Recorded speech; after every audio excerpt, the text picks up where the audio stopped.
Hey guys, what's up? Public back with another video. This is the first video for 9.1. I've been pretty absent lately just because I've been so busy and stressed with everything else happening in real life, but we do have new things to talk about for patch 9.1. So I'm going to go over everything that we know so far about this patch and what's coming for Shadow Priest and kind of give you like a bird's eye view of what these changes are actually going to mean in terms of our kit, any rotational changes, things like that. It is still early. You know, these aren't guaranteed changes to come and hit Shadow Priest. We're still missing some things here, and I'll talk about that kind of towards the end. But just want to give you guys a heads up and kind of initial reaction to all these changes, so you guys have as much info as you need. Okay, so let's go ahead and get started on our changes. Okay, so we actually haven't had a whole lot of changes up until recently. So we only had one change going into the last week or so, and which was our change to Dissonant Echoes conduit. So if you weren't aware, Dissonant Echoes was our kind of best in slot conduit we were pretty much using all the time for every situation. And the reason for that is the conduit was basically, it was very good, right? It was just, let's just flat out increase Void Bolt damage by 35%. And this wasn't a changing value, so as you change conduit ranks, this part of the conduit did not change.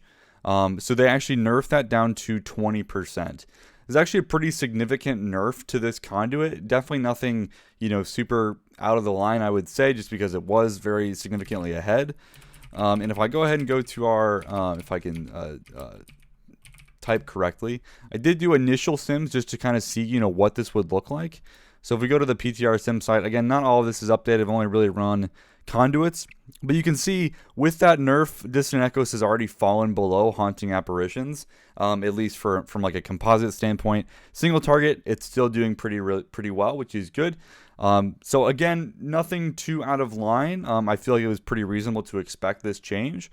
Now, the one reason why it's not that big of a deal is because we are getting an extra potency slot with patch 9.1 after you get enough renown ranks. So you actually be able to choose up to 3 potency conduits. So for Shadow Priest, you're probably going to keep using Dissonant Echoes anyway because of that third slot. Probably use some combination of Dissonant Echoes, Haunting Apparitions, and then Rabid Shadows as your third conduit if you're using Shadow Flame Prism, and then maybe Mind Devour if you're using Talbotars, but we'll talk about that in a little bit. So again, a little bit of a shakeup when it comes to our potency conduit setups, but we have some new Soulbind traits as well, so we'll kind of, once we get all these new Soulbind traits inside of SimC, have a better idea of like, are we going to run 2 potency conduits or 3, and kind of all the combinations with that. So, overall, kind of an expected change, but, it is an unfortunate nerf to our best conduit. So yeah, if that wasn't clear, that is a nerf to our overall damage as well, effectively, since it was our best conduit. Okay, so now let's move on to the larger changes. So these are kind of generic spec tuning changes that went out as of recording yesterday.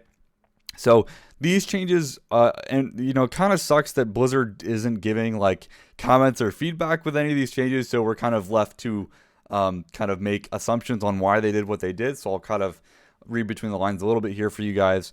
So the biggest changes is they changed the modifiers for our damage over time spells, right? So they nerfed Devouring Plague damage by about 18%, both the initial hit and the actual damage over time effect.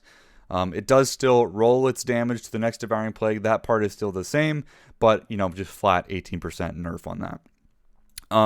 And then as kind of a way to compensate with that, they also buffed Shadow Word Pain and Vampiric Touch by about 25%, or exactly 25%.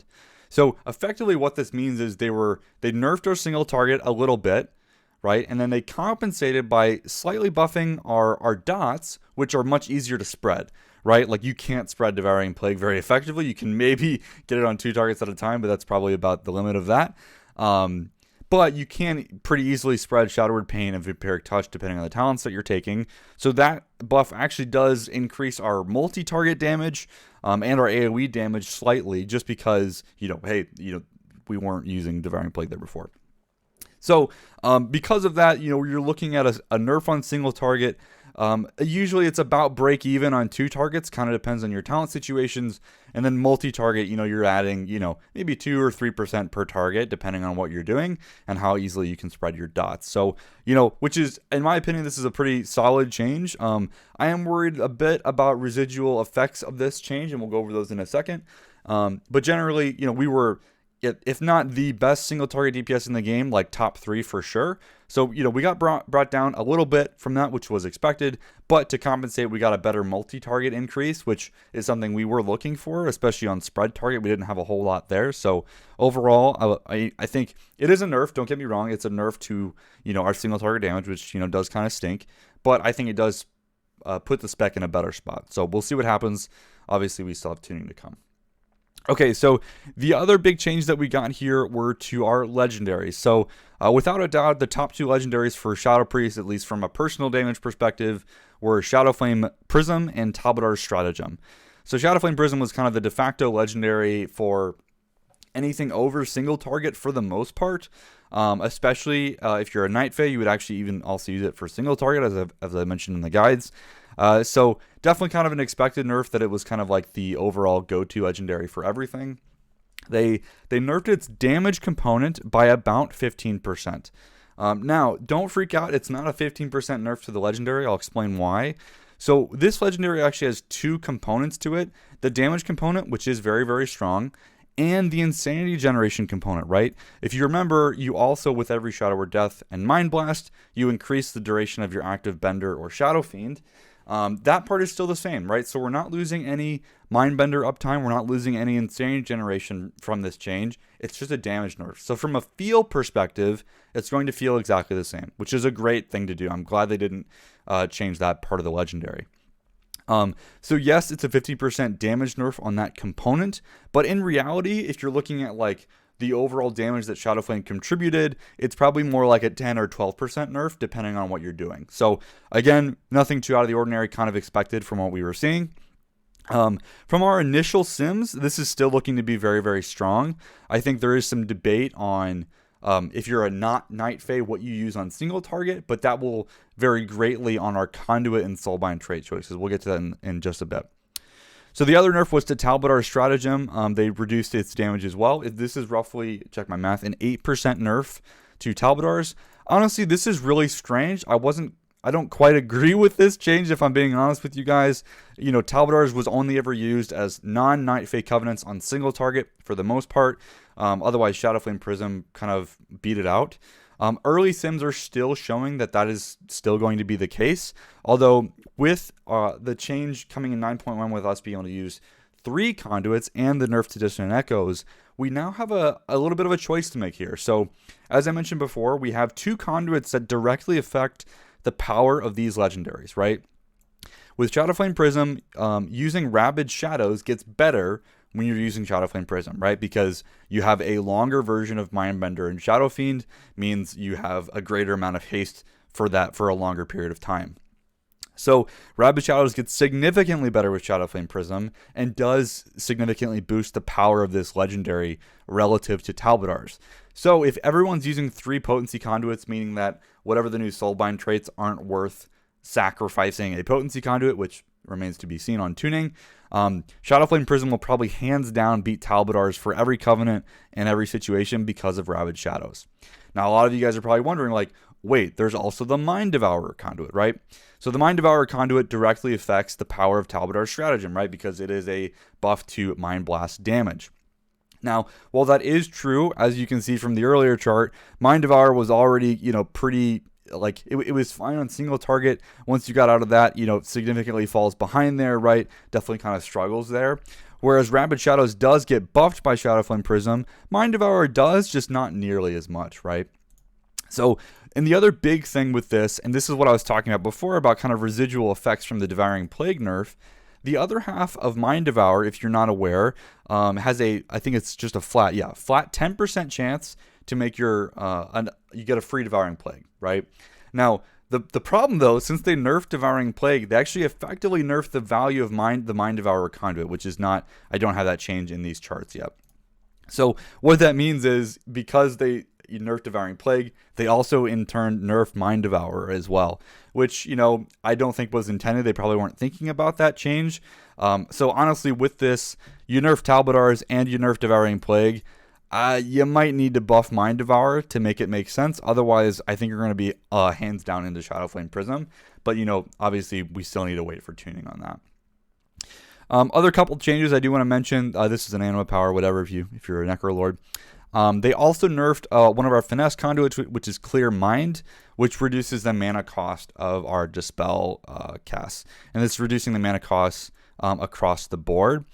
For the most part, this almost is going to look like kind of like you're not going to notice the change, right? If you go from a max rank conduit, I think which is like rank 7, to rank 9, which is what we'll get in 9.1, the mana cost is almost identical. It's going to stay pretty close to being the same, but it's not going to get better. So we're just going to have to play a little bit of a catch up there. Okay, so that is all the changes that we have for Shadow so far. Now, before we kind of end this video, there's a couple things I do want to mention. So the first thing, I have some questions about this stuff, right? And we have some things to go over. So the first thing that I already mentioned was, and they're actually both around this Devouring Plague nerf, right? Nerfing Devouring Plague has some consequences that I'm a little concerned about.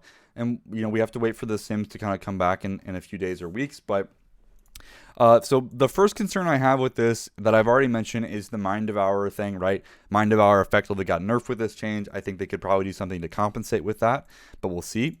Now, the second thing, which is arguably a bit more important and concerning, is Searing Nightmare. So as you can see here, Searing Nightmare was effectively no change here.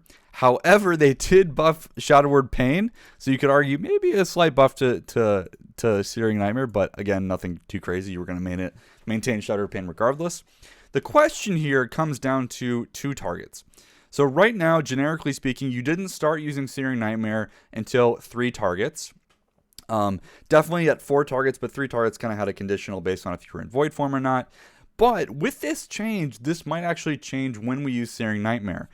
This might be enough of a nerf to start, making it weaving in Searing Nightmare on 2 targets an actual increase over Devouring Plague. So I don't know that for sure. It's going to be close. It's going to depend on a lot of situations and your talent choices. It might not even be a thing for rating. It could just be like, hey, if you're taking Searing Nightmare for a dungeon, you would start using it on 2 targets in Void form, something like that.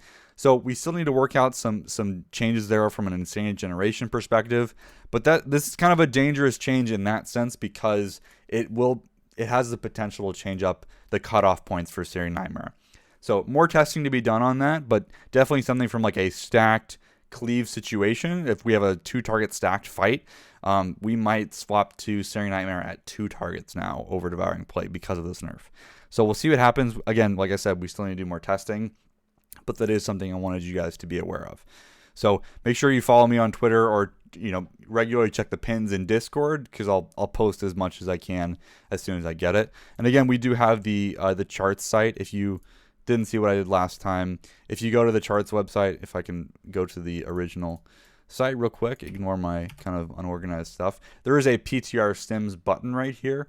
If you click that, you'll get redirected to the PTR chart site, and I will be updating this kind of periodically. Just make sure you check the dates on the last updated for whatever page you're looking at. Generally speaking, if it's not after this patch change was made on April 29th, so any page updated before that is outdated. So look for any of those updates on those Sims if you're curious about that. We have lots of stuff coming in the pipeline as far as that goes. Now, so the one thing, let's wrap up this kind of video. So overall, we're looking at about a 4% overall nerf to single target damage, right? 4%, right? About 300 DPS, right? Is it significant? Absolutely. Is it the end of the world? Absolutely not, right? We still have really good single target. And again, that 4% single target nerf ends up being a little bit of a net buff as soon as we get to like that kind of 3 target range, depending on talents. And again, the buff is only about 2%, maybe a bit more as you add targets, but keep that in mind. So it's not a full nerf, but it is a nerf in single target. Now, the other thing I do want to mention here is that we're not done yet. And I did mention this at the top of the video. While we do have, some changes for this spec for 9.1, we still don't have a patch date for when this is coming out. There's still lots of raid testing to be done. I'm sure this is not the only changes that we're going to see for Shadow Priest. There's probably going to be more. They're probably going to iterate on these changes. So once we get a kind of better foothold of what these changes are going to do, I'm going to post a forum post on kind of my reactions to the changes and kind of my feedback on it. I'd suggest you guys do the same if you have your own thoughts. But we're going to get more stuff, right? One thing that they did announce that we don't have yet, we are getting Covenant ability specific legendaries that are tied to the priest class, right? So for Mind Games, Unholy Nova, Fey Guardians, right, Boon of the Ascended, we're going to get legendary powers that affect those abilities. We're not going to be able to equip 2 legendaries in 9.1, but those new legendaries might be, close to beating out Shadowflame Prism or Talbadars, depending on how strong they are. And right, they have a potential to be somewhat scary, overpowered, especially the Night Fae one I'm a little scared about. So we have to wait and see how that's going to change our toolkit and things like that, right? Because remember, now that we're in this kind of Shadowflame Prism build, we're taking Mindbender, we're probably going to take Rabid Shadows. It is changing our build. So if this new legendary becomes competitive, we're going to have some things to talk about, right? So look forward to new videos or posts coming out about that stuff when we get that information. But guys, that is all we have for right now. Hopefully this video helps. If you have questions, feel free to leave them in the comments below or message me on Discord or Twitter. I'll try to get to whatever I can. Like I said, been super busy lately, but I'll do whatever I can. And before we wrap up, guys, big thank you to all the patrons that have been supporting me, even though I haven't really been making content. I do appreciate it. I've always been trying to work in the background, but, videos take a lot out of me, and I'm very busy these days, so it can be kind of challenging. But big thank you to everyone that's supporting me, even by just watching this video or following on Twitter or, hanging out in Discord. I appreciate all of you guys so much. So hopefully this helps, and we'll see you guys in the next video. Thank you for watching.